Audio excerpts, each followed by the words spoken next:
Hello everyone, কেমন আছেন সবাই? আশা করি ভালো আছেন। তো আজকের ভিডিওতে আমি মেইনলি দেখানোর চেষ্টা করব যে ড্রয়িংয়ের যে বেসিক ফান্ডামেন্টাল জিনিসগুলা, যেগুলা হচ্ছে আমাদের ড্রয়িং করতে লাগে। আপনি পেইন্টিং করেন, জল রং করেন, ওর স্কেচ করেন, যাই করেন না কেন, তার জন্য আমাদের ড্রয়িং জানাটা খুব বেশি জরুরি। তো এই জন্য আমাদের লাইন ভালো করাটাও অনেক বেশি একটা জরুরি ব্যাপার। তো বিভিন্ন রকম লাইনের মধ্যে লাইন কিভাবে ভালো করা যায়, লাইন কেমন লাইন দিলে আসলে পেইন্টিং এর মধ্যে ড্রয়িং ভালো হয়, সেগুলো নিয়ে আজকে মূলত আমি আলোচনা করব। তাহলে ভিডিও শুরু করা যাক।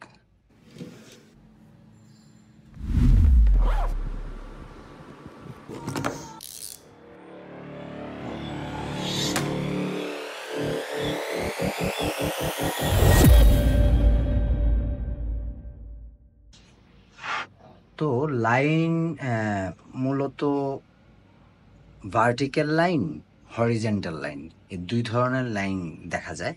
এটা হচ্ছে ভার্টিক্যাল লাইন আর এটা হচ্ছে হরিজেন্টাল লাইন। এখন লাইনে একটা জিনিস খেয়াল রাখতে হবে যে এই ধরনের লাইন কিন্তু দেখতে এত ভালো লাগে না। হ্যাঁ, যে এই ধরনের লাইন, ধরেন একটা পাতা এভাবে করে আমি আঁকছি, এটা কিন্তু দেখতে এত ভালো লাগে না। কিন্তু সেম পাতাটাই যদি আমি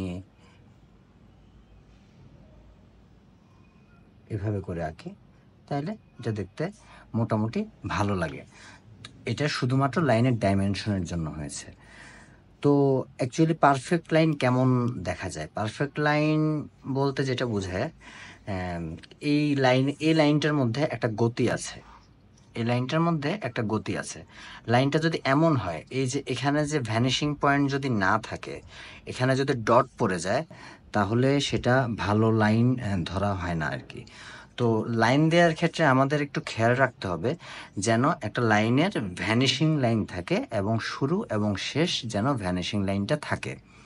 তো সাপোজ এমন একটা লাইন দিলাম, এই লাইনের কিন্তু শুরু এবং শেষ বোঝা যাচ্ছে না। তো এটা একটা গতিশীল লাইন। হ্যাঁ, তো এই বিষয়টা লাইন দেওয়ার ক্ষেত্রে লক্ষ্য রাখতে হবে এবং লাইনটা যেন স্ট্রেট হয়। তো আমরা লাইন আসলে কিভাবে প্র্যাকটিস করতে পারি? লাইন প্র্যাকটিস করার জন্য ভার্টিক্যাল লাইন, হরিজন্টাল লাইনের গুরুত্ব আসলে উম, অপরিসীম। ওই গুরুত্ব দিয়েই কাজটা করতে হবে। এখন আমি ভার্টিক্যাল লাইন কিভাবে প্র্যাকটিস করব? একটা নিউজ প্রিন্ট পেজ, এটা একটা half sheet news print paper. Half sheet news print paper, একটা হাফ শিট বোর্ড, ক্লিপ আর একটা পেন্সিল। পেন্সিল দিয়ে এখন হাফ শিটে নিউজ প্রিন্ট পেপারটাকে শুরু থেকে শেষ পর্যন্ত আমি এভাবে লাইন প্র্যাকটিস করব। হুম, সাপোজ ধরেন আমি প্র্যাকটিস করি নতুন একটা পেজের মধ্যে।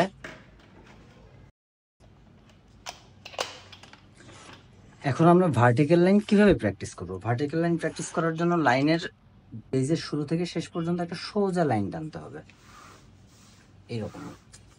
এবং একটা লাইনের উপর কয়েকটা লাইন টানলে বেটার হয়, মানে একটা লাইন বের করা হয় আর কি।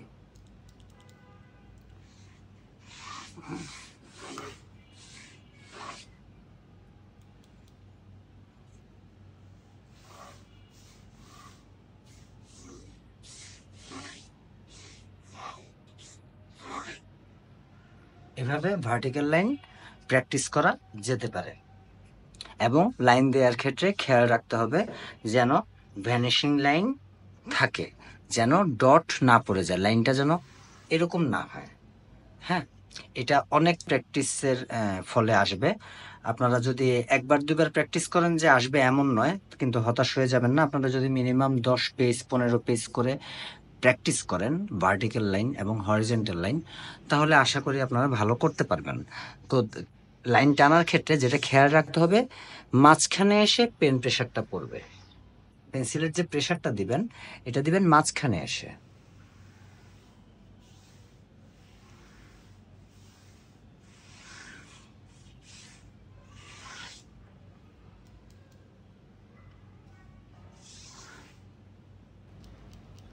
আপনারা লিড পেন্সিল দিয়ে প্র্যাকটিস করবেন না, আপনারা লিড পেন্সিল দিয়ে প্র্যাকটিস করবেন না, লিড পেন্সিল দিয়ে লাইন প্র্যাকটিস করা যায় না, আমি নিয়েছিলাম সেটা আবার চেঞ্জ করে নিয়ে আসলাম।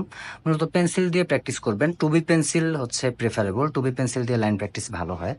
তো এইভাবে হচ্ছে লাইন আপনার প্র্যাকটিস করতে হবে এবং খেয়াল রাখবেন যেন ভ্যানিশিং লাইনটা ঠিক থাকে।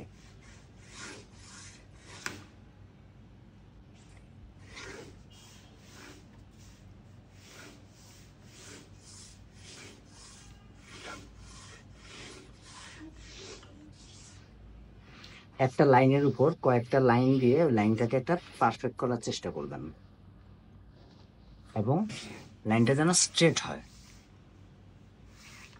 আপনারা অবশ্যই একটা হাফ শিট পেপারে প্র্যাকটিস করবেন, অবশ্যই ছোট কোনো পেপারে প্র্যাকটিস করবেন না। এভাবে আপনারা হচ্ছে ভার্টিক্যাল লাইন প্র্যাকটিস করতে পারেন। দেন আমরা আসতেছি হরিজন্টাল লাইনে। হরিজন্টাল লাইন কিভাবে প্র্যাকটিস করা যায়।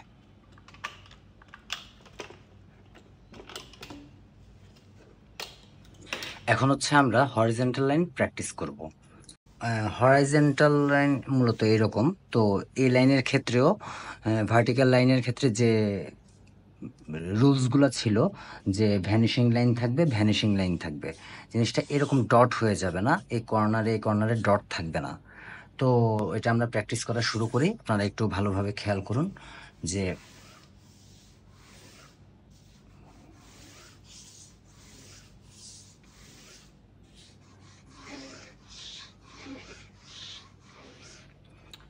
এটা হচ্ছে হরিজন্টাল লাইন। এখন হরিজন্টাল লাইনে একটা জিনিস খেয়াল করবেন যে আপনারা যারা নতুন করতেছেন তাদের অনেকের হচ্ছে জিনিসটা অনেকটা এরকম ঢেউয়ের মতো হয়ে যাবে, এরকম বাঁকা হয়ে যাবে।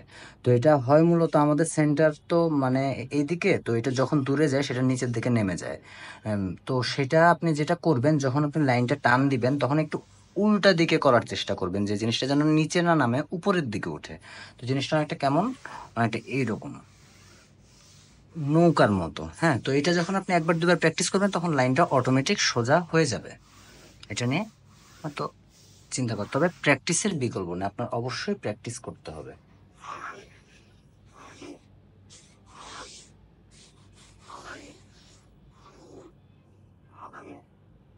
এভাবে আপনি হরাইজন্টাল লাইন প্র্যাকটিস করতে পারেন। আপনি যদি মিনিমাম 15 পেজ যদি আপনি হরাইজন্টাল লাইন টানেন এভাবে, এবং রুলগুলো মাথায় রেখে যে ভ্যানিশিং লাইন যেন থাকে, তাহলে নিঃসন্দেহে আপনার লাইন 2 দিনের মধ্যে ভালো হয়ে যাওয়া সম্ভব। তো কি প্র্যাকটিসিং, আশা করি আপনারা পারবেন লাইন টানতে। নেক্সট আবার দেখা হবে নতুন কোনো ভিডিওতে, নতুন কোনো বিষয় নিয়ে, এবং আমি চেষ্টা করব যে ড্রয়িংয়ের যে বেসিক বিষয়গুলা ওগুলা নিয়ে আমি যেন একটা প্লেলিস্ট তৈরি করি।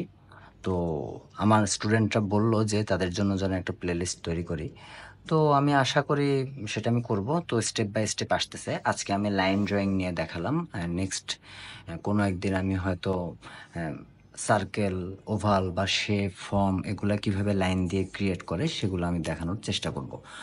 তাহলে ভালো থাকবেন সবাই, সুস্থ থাকবেন, বেশি বেশি ছবি আঁকবেন, প্র্যাকটিস করবেন।